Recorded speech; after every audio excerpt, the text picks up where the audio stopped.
Now we are going to solve exercise 4D, D2 seventh equation. Factorize each of the following expressions completely. Now, here we have got two terms. This is actually the factorization of the form ax plus b x, let's suppose. So we can see what can be taken common from these two.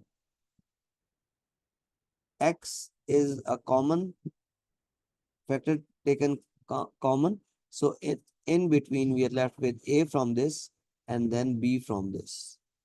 So this is the format that we are going to apply in this case. Oh, okay. So now in part A, 45 x squared minus 81 xy.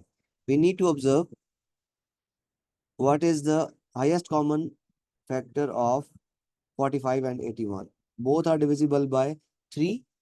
Both are divisible by 9 as well.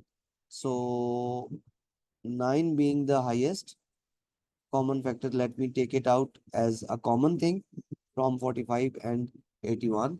And what else? The variables. From this, I am having x squared, and from this term, I am having x times y. So what is taken common? That is x, one x only. So after this, I need to observe 9, how many times 45? 9 fives are 45. And out of this x squared, I've already taken 1x common. So 1x would be remaining inside the bracket, and then 9 times y.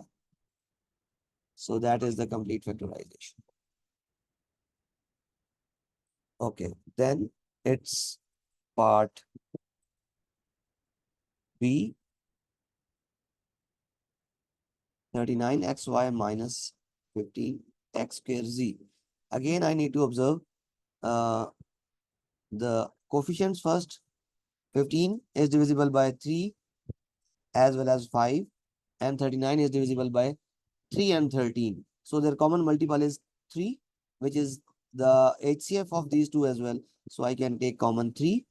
Then from xy and from x square z, I can see that 1x is common. So let me take x common. So that's it. From the first term now,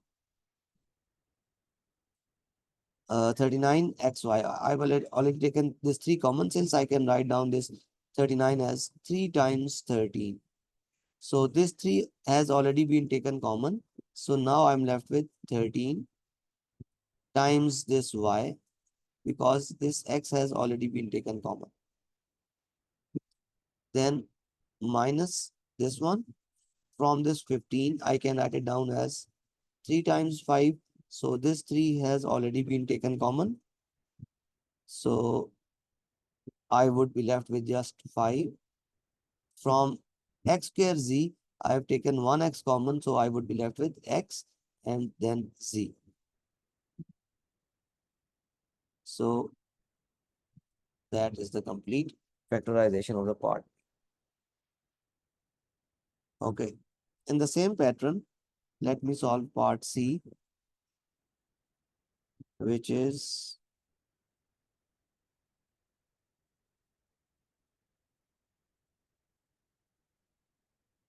I guess it is x y square z square times x square y cubed. Uh, the coefficients are 1 and 1. So I would directly be moving towards the variables x and then x squared. 1x can be taken common.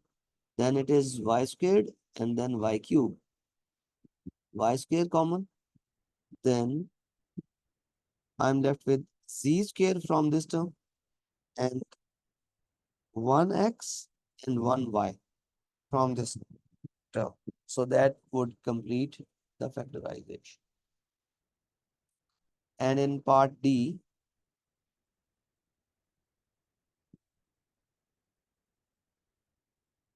uh, if I take this negative common straight away, similarly 15 and 10, they have got HCF of 5. Then this is pi, which is occurring in both of them. I can take it common as well. Then x cubed and then x cubed. It is occurring in both of them, both of the terms. So I can take x cube common as well. So taken all these things common from the first term, since 15 can be written as 3 times 5. So I'm left with 1, 3 only, 3, and then y. Then plus this 10. For this 10, this can be written as 2 times 5. 5 already been taken common, so we are left with this 2. Then pi and x cubed are already written as common factors. So I would be left with just 2 from the second term. So that would be the complete factorization of part D.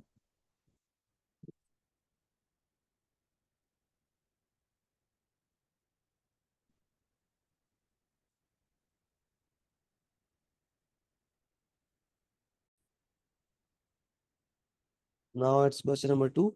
Let me choose some of its parts, like if I can do part B, okay. We can observe that 3y plus x or x plus 3y. These are the same factors. Their order does not matter. X plus 3y or 3y plus x uh, are the same thing. So we can take it common. X plus 3y taken common. From the first term, we are left with just 2b. And from the second term, we are left with negative c. So that is the complete factorization. That's it. Same goes for, let's suppose, part D. I'm going to solve x plus 3y, x plus 3y. That can be taken common. So 5h and then plus 10k. That's the complete factorized form of this. So we need to see that whatever is occurring as a common factor, you can take it common. Okay, now for part question number 3, we need to now regroup them actually.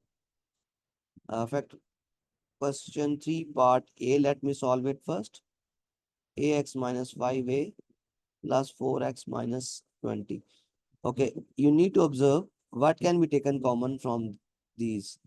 Let me write down them, like I can write 20 as 4 times 5. Now you can see easily from the first two terms, a can be taken as a common factor, so that I am left with x minus 5 from these two. Then from these two terms, the third and the fourth term, 4 can be taken common. Then I'm left with x and then minus 5. Now from these two terms, now you need to observe that x minus 5 is occurring in both of them. So we can take it as a common factor. From the first term, now I'm left with a, and from the second term, I'm left with plus 4. So that completes the factorization. Grouping, then combining the common factor, and then you are done. Okay, in the same pattern, if I do part B, ax plus bx, I can see that x can be taken common. So from the first term, you are left with a, and from the second term, we are left with b. Plus, from the third and fourth terms, y can be taken common, so that we are left with a plus b. Now, a plus b is occurring in both of these terms. Let me take it common. In this, I am left with x, and in this, we are left with y. So that's the complete factorization. Same goes with part C and D. Let me choose part D to solve. From these two terms, x can be taken common, so that from x squared, I'm left with just 1x minus 3x. X being already taken common, we are left with just 3. And then from the terms 3 and 4, uh, 2 is common from coefficients, then y from variables. So from the first term, we are left with just x, and there is a negative sign, okay, and 6 can be written as 2 times 3, 2 being already taken common, so we are left with just 3, x minus 3. Now we can observe that x minus 3 is occurring as a common factor, so we can take it common, x minus 3. From the first term, we are left with x,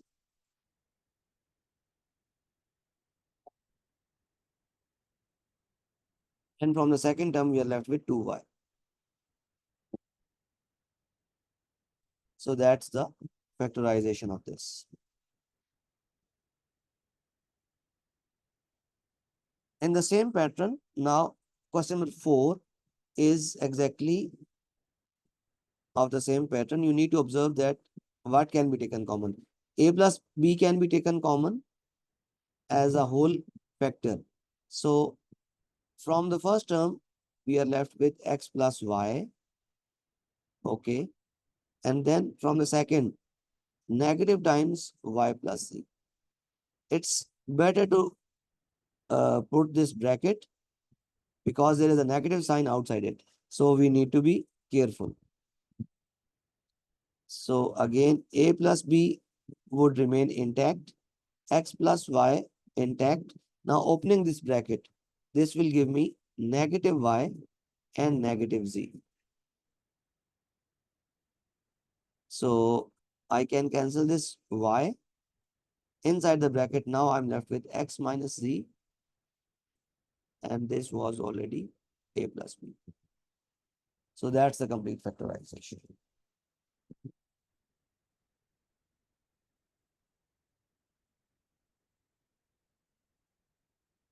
Okay, in the same pattern, now in part B, I can see that c plus 2d whole square.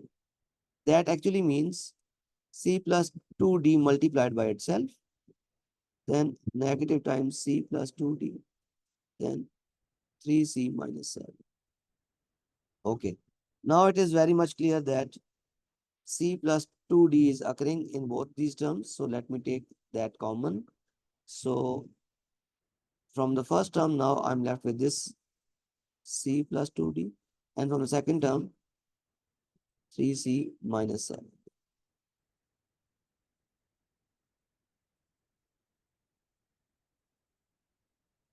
C plus 2d, and then opening the bracket, that will give me negative 3c plus 7d.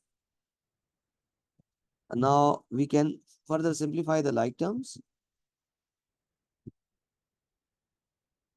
2d plus 7d, that is 9d, and c minus 3c, that is negative 2c. So that's the complete answer. Since we have written them as a product, that means our factorization has been done. Okay, for part C, there is a bit of uh, observation that if we can observe, that can lead us to do a bit of small trick.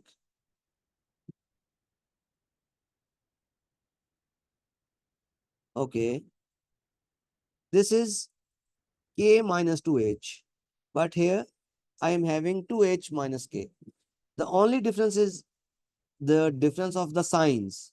So what if I can take negative sign common, negative 1 or negative sign common from these two, so that inside the bracket now I may have, instead of negative 2h, a positive 2h, and instead of a positive k, it would become negative k. This is the only trick in this part. Actually, this is because of our observation that if we can take something common, that has to be the same or similar thing. In these two terms, 2h minus k and k minus 2h only differ in their signs. So that's why we can take negative sign common from any one of these. I've taken negative sign common from the second term. It might have been taken common from the first term as well. So after this now 2h minus k is a common factor that can be taken common. So from the first term, we are left with x. And from the second term, now it is plus 3 times negative 1. That will give us negative 3. Because negative 1, when multiplied by positive 3, that will give us negative 3. So that's the complete answer. Same is the trick that is to be applied for part D.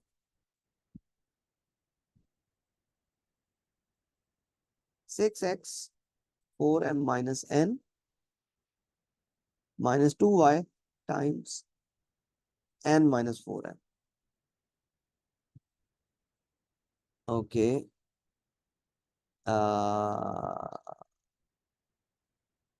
Let me first of all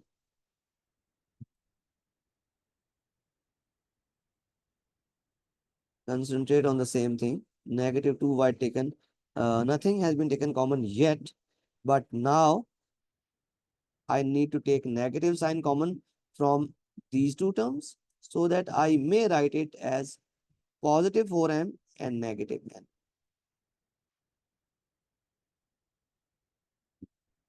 So now the common factor is 4m minus n.